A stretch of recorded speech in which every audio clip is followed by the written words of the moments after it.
নমস্কাৰ ৰাইজ, মই অকণমান আগতে এটা ফেচবুকত পোষ্ট কৰিছিলোঁ। মোৰ দদৰাৰ বাইদেউহঁতৰ ঘৰত ভিক্টৰ দাসে গৈ তেওঁ চিনেমাৰ কায়দাৰে গাড়ীখন লৈ গৈছে, থাৰখন লৈ আহিছিলে ন, থাৰখন লৈ আহিছে। আহি কিনে তেওঁ প্ৰথম এই ঘৰটোৰ ইয়াতে দুৱাৰখনত লৈ থৈ আছে, এইবিলাক লৈ থৈ আছে। প্ৰথম কথা এই লৈ থৈ আছে জোতাৰে, এয়া লৈ থৈ আছে। তাৰপিছত যিমান আছে গ্লাছ, এইবিলাক গ্লাছ ৰডেৰে ভাঙি পেলাইছে গোটেই, এই ভাঙি পেলাইছে। তাৰপিছত এই দুটা ভাগি নহয়, এই খিৰিকী গোটেই ভাঙি পেলাইছে, এই খিৰিকী ভাঙি পেলাইছে, এইবিলাক ভাঙি পেলাইছে। কাজিয়াৰ সূত্ৰপাত হয় ইলেকশ্যনৰ সময়ত মোৰ ভাগিন দুটাৰ গাড়ীত সি অত্যাধিক মদ্যপান কৰি লৈ থৈছে। এই ভাগিন দুটা ইমান সৰু সৰু ল'ৰা, সেই বুঢ়াটোৱে ইহঁতৰ লগত মিলে নেকি কাজিয়া কৰিব?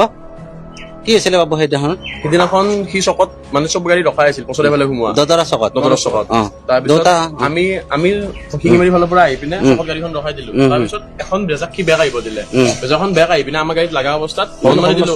সেই গাড়ীৰ পৰা নামি পিনে চিধা মানে লাগ মাৰি দিছে গাড়ী, হৰ্ণ মাৰা কাৰণে। তাৰে পিছত এই দুটা ভাগিন ইমান সৰু ল'ৰা, সেই সৰু ল'ৰা দুটাক গলত কিবা মাৰি দিছে সেই বুঢ়াটোৱে।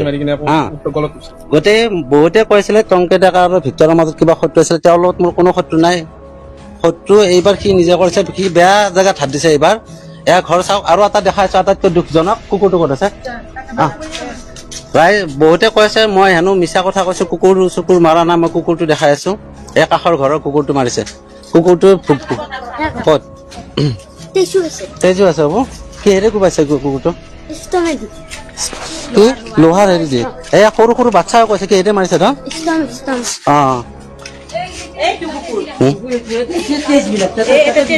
কুকুৰটো কয় এয়া চাওক, কুকুৰটোৰ তেজ ইয়াত পৰি আছে। কুকুৰটো বৰ্তমান মৃত্যু হোৱা নাই কুকুৰটো। এয়া লাষ্ট মুমেণ্ট আৰু এয়া মুখেৰে তেজ ওলাইছে, ৰডেৰে কোবাইছে। চাওক ৰাইজ, এয়া অন্তিম অৱস্থাত তেওঁ মাথাত কোবাইছে। আপোনালোকে দেখা পাইছে বাইদেউ?